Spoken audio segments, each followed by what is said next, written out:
The Joe Rogan Experience. That's the house I bought to write my first book. It was unbelievably. I could focus for like 14 hours a day, 16 hours a day writing. But the reason I was able to focus so well was because of cigarettes. I'd write for about 28, 29 minutes, total focus, go outside, smoke. The nicotine would just reset all the focus. It was an unbelievable drug, but it's a terrible delivery system. I've heard someone recently say, I recently heard a kind of reluctant Trump supporter say the same thing about Trump, that a lot of the things he's doing policy-wise, especially foreign policy or economic policy, really, they like it. So they say he's like a cigarette. Like the drug is good. The delivery system is absolutely terrible. That's interesting. Now, how is the vaping? Did you switch with vaping? I've never. No, I quit smoking a long time ago. You just quit. Although I quit, it's interesting. I wrote in my first book, my family memoir about the Jewish Catholic family, I wrote in there not that I was a smoker, but that this one instance where I stepped outside with my brother after this intense moment and we had a cigarette. And a few years later, the book had been published. I was buying I was now newly married, and I know that you're supposed to buy life insurance. And so I got this insurance broker, and he knew my name. He said, "Oh, I read your book." I said, "Oh, that's great. Glad to hear."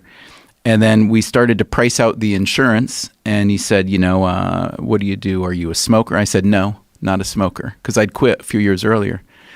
And then he called me back and he said, I read your book where you stepped outside to have a cigarette with your brother.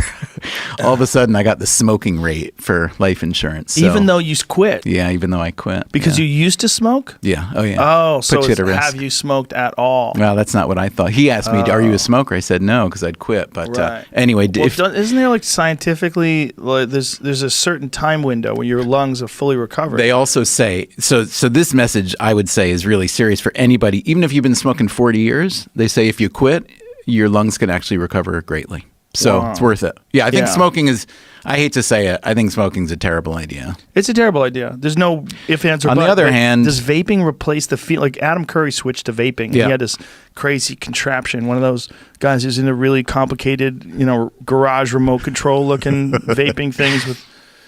He's into those things. And he quit, and that's how he quit. So the best science at the moment says that vaping is almost certainly much better than smoking. Yeah.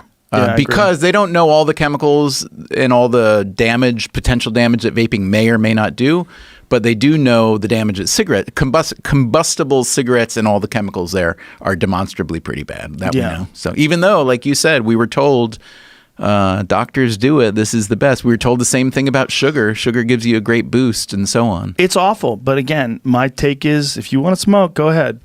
But wait a minute. You're living a finite life. But wait a minute. Let's say now we are talking about who pays, right? So this gets back to the externality thing. If you smoke and I'm paying for your health insurance as a taxpayer, don't I get to have a say? It's a very good question. And how far should we extend that? Because if you're fat, should I have to pay? Right.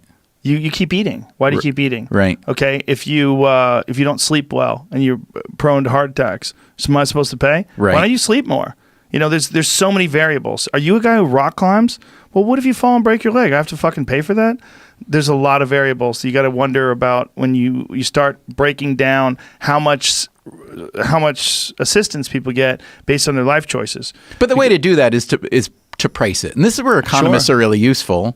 Even though price it out for the individual and punish them for their behavior? Not punish them, tax them, charge them, right? Yeah. If I want to be a rock climber and a smoker and an everything, but I get free health care, then there should probably be a premium, or I should probably pay into a little fund that is a pool. It's not free if there's a premium. Well, right? It's never. Look, healthcare is never free. Right, not in this country. But no. Even in Scandinavia, it's not free. It's free to the user at point of purchase. Of course, right. But no, it's expensive, and that's what Scandinavia has done well. We're talking about the user, though. Right. We're talking about the user having to pay a premium. But you're right. You're already paying your taxes. Let's say you're paying 20% total tax, whatever that goes into the healthcare. But then additionally, right, you theoretically. I think it's very hard to regulate behavior because, again, where do we draw the line? What about BMX riding? What about people who do this and that? There's a lot of things that people Basically, do. everything you do, you have to pay for. Yeah. There's so many things that people do that we take for granted. How about little girls who do gymnastics? How much do the parents have to pay? How about driving in a car? Yes, one of the scariest. Right. How about so many things that We people should just do that all they sit think are inside nothing? with helmets and watch Yeah. YouTube. How about CrossFit? How much you got to pay? You want to do CrossFit? A lot of people get hurt. Then we got to measure the benefit too. Yes. CrossFit. Right. You're building up your body. You're going to live longer. Well, that's possible. But then you're also probably hanging out with lunatics like you who are riding, crazy vehicles, right? So I'm a kind driver. But I think that CrossFit, the benefit, is you're getting in shape. So that balances itself out. As long as you do it intelligently, you're involved in athletics. But should we reward people? Should they pay less? So if someone does yoga 3 days a week, are we supposed to make them pay less?